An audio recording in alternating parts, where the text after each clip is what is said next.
If you're just starting bartending, this is literally everything you need to know about liqueurs.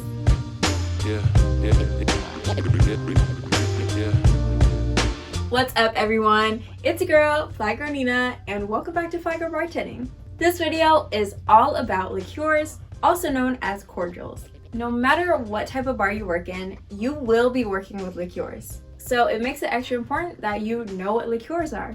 You absolutely need to know what a liqueur is so that you can make cocktails like a margarita or an adios mother. If you haven't seen my video on liquor basics, you should definitely go see that one first and then come back to this video because it'll give you more context into what we're talking about. Let's go ahead and jump right in. Long story short, liqueurs are a type of alcohol that have less alcohol but more sugar content than regular liquors. But the main key element when it comes to liqueurs is the sugar. The ABV for liqueurs usually ranges from 10% up to 40%. Most of the time, liqueurs have a specific flavor or a mixture of flavors to give it certain characteristics. You can have a liqueur for any flavor, and because of this, most liqueurs will have a neutral grain spirit as the base to make sure that those flavors and characteristics will really shine. However, there are also liqueurs like Grand Marnier that use a different base other than vodka to give a more alcohol-forward characteristic to the liqueur. Now, if you've seen my video all about vodka, you will know that there's a bunch of different types of flavored vodkas on the market. But I do want to let you know that flavored or infused vodkas are not the same thing as liqueurs. An orange flavored vodka is not the same as an orange liqueur. Again, the key element in liqueurs is sugar. Here are important liqueurs that you need to know.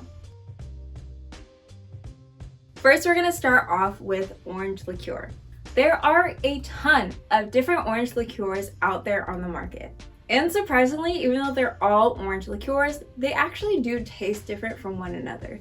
Some orange liqueurs are sweeter versus other ones are more dry. Honestly, I'll probably do like a video way in the future where I actually taste test each type of orange liqueur and tell you what the difference in taste is like. And depending on the recipe that you're following in whatever bar that you work in, it may call for one or the other type of orange liqueur you use. Like for instance, from my personal experience, when I worked in a more casual bar, we used triple sec for margaritas, and when I worked in like a craft speakeasy bar, we used Cointreau for margaritas. So whatever orange liqueur that you use in your margaritas will definitely depend on what bar you work in and what they call for in their house margarita. But at the end of the day, they're all orange flavored liqueurs. And even though they are all orange liqueurs, obviously they have very different names. So we're gonna go over each of the names. So first up, we have triple sec. Next, we have Grand Marnier, which is a brandy based orange liqueur. Then we have Cointreau, orange curacao, blue curacao, and I also have Liqueur 43, which is another type of orange liqueur, but it also has a bit more of like vanilla sweet notes to it. Next up, we have our nut flavored liqueurs. As for right now, I only have Frangelico and Malibu for my nut flavored liqueurs to show you guys. I know some people don't consider coconut as nut. However, my sisters are literally allergic to like everything, but like especially like all nuts, and they're also allergic to coconut, so that's why I'm including it in the nut flavored liqueurs. And since I'm on the topic of Malibu, actually, so Malibu is a very popular brand, and a lot of people actually think that it is a coconut rum, but it's actually a coconut liqueur. Because it is a very popular brand and people think it's a coconut rum versus what it actually is, a coconut liqueur, you might see this in like your speed rack or very close to within reach versus next to all the other liqueurs on the shelf, just because it is popular. And if it's popular, you're probably going to be using it a lot. So therefore you need it to be in within reach. But at the end of the day, who really cares if people think it's a coconut rum? It really isn't a big deal. It is what it is. I just want you to be knowledgeable. So Frangelico is a hazelnut liqueur.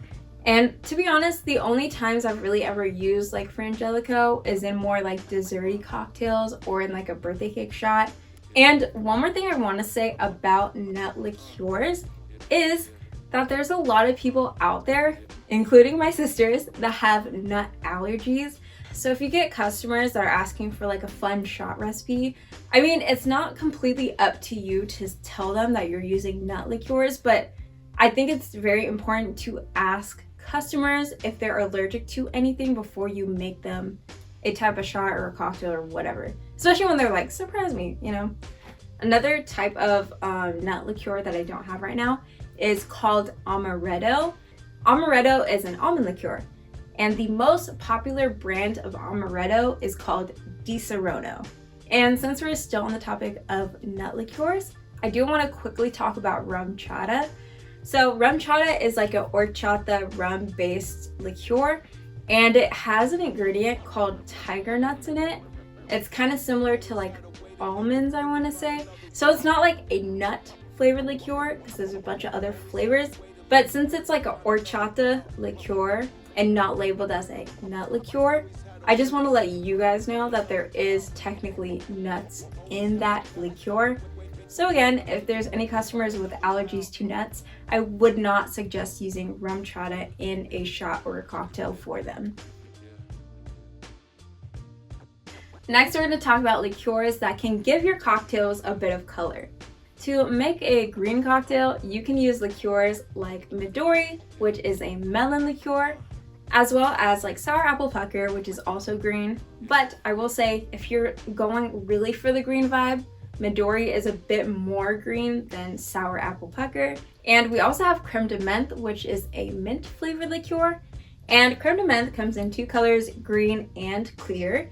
But I will say I usually use creme de menthe for more dessert-like cocktails because of the mint flavor. But if you want something more on like the refreshing tropical side, I would definitely say Midori or the sour apple pucker. And as far as blue cocktails go, really the only liqueur that you can use to make blue cocktails is blue curacao. There's not really any other liqueurs that are blue like that. I will say I do have like a blueberry schnapps, but I'm gonna be honest, that's not very popular in most bars. Most bars, you're only gonna have blue curacao. Next up, we have our coffee liqueurs. So without a doubt, the most popular coffee liqueur brand is Kahlua. However, there are like literally a ton of different coffee liqueurs out there. This one is definitely more on like the sweeter side of coffee liqueurs, but there's also more bitter coffee liqueurs like Mr. Black that I actually really like to use as well. But most of the time, people are assuming that you're gonna make whatever drink you're making with Kahlua. Next up, we're gonna be talking about Irish cream. Irish cream is kind of how it sounds. It's cream that is infused with Irish whiskey. The 100% most popular brand of Irish cream is Bailey's, but there are a bunch of different types of brands as well, like Carolyn's, or even Mariah Carey has a brand called Black Irish as well. So, Irish cream. Next up, we have cinnamon liqueurs, our Goldschlager and Rumpelmans. But when it comes to like cinnamon liqueurs, I would definitely say less is more. Cinnamon liqueurs definitely have like a punch of cinnamon to it, so you want to use those sparingly unless you want that to be like the main flavor of whatever like shot or cocktail that you're making. These are some herbal liqueurs you will mostly see in a craft cocktail scene, not so much in a casual bar scene, but you might. Hey, who knows, you know? But anyway, these brands are Green Chartreuse, Yellow Chartreuse, Benedictine, and Fernet Branca. And while we're still on the topic of herbal liqueurs, I will definitely say the most popular herbal liqueur in all types of bars is Jägermeister. Jägermeister is an herbal liqueur that's from Germany that tastes more like licorice. If you have a bad experience with Jägermeister, you will not like Jägermeister in anything. I know way too many people that hate Jaeger because they've had a bad experience before, so. Now, when it comes to liqueurs, I do want to bring up the topic of Amaro, or in plural, Amari, just because they are technically liqueurs. But to be honest, some of them are very high in ABV, so I feel like it's kind of like a gray area when it comes to like liquors versus liqueurs. I do plan on making an entire video dedicated to Amari, but pretty much in super like spark note version. Amaris are very like bitter herbal flavored liqueurs, so they still have sugar content in them, but they're gonna actually taste more on like the bitter side versus on like the sweet side compared to like the other liqueurs that we have. It would just take forever to talk about it in this video, so there'll be a separate video on that way in the future. Next up, we have Southern Comfort. Southern Comfort is a liqueur that's supposed to taste like peaches and honey. I live in SoCal. I've never had to make an Alabama Slammer before, but Southern Comfort is using that. So if your area is known for Alabama Slammers, you should definitely know what Southern Comfort is. And to just further emphasize the point that I made before, is that you could literally pick a flavor and make a liqueur out of it. I'm gonna go over some like unique flavored liqueurs. So over here we have a lychee flavored liqueur. This one is an elderflower liqueur. This one is a maraschino liqueur, which is basically cherry liqueur. And this one's called Velvet Falernum. Falernum's kind of like ginger, lime, and like other herbs put together. This one specifically is used in a lot of like tiki cocktails. There are also some liqueurs that are like different, like very, very different from any other liqueurs. That they kind of don't really have a category, but they have a category of their own, which are going to be liqueurs like sloe gin, Pimm's, or creme de cassis. Alright you guys, that's basically everything you need to know about cordials, also known as liqueurs, when you are just starting bartending and getting behind the bar.